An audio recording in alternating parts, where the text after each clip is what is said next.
Lahat tayo pwedeng magbago. At depende pa rin sa'yo yun kung gusto mong baguhin ang sarili mo. Matanda ka na, hindi ka na bata. Oo, ikaw. Ikaw ang kinakausap ko. Kailan mo ba marirealize ang lahat? Pag alam mong malapit ka na? Magaling kang makitungo sa iba. Pero, hindi porke na magaling kang makitungo sa iba, magaling ka na makitungo sa lahat. Yun ang pagkakamali natin. Dahil,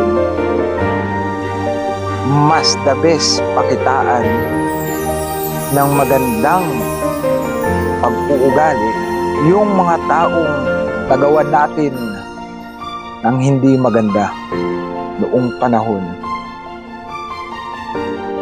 na nagsasama pa kayo. It's time to change. Oo. Ito na yung oras para magbago ka. Para naman kahit papano magkaroon ng kulay ang buhay mo.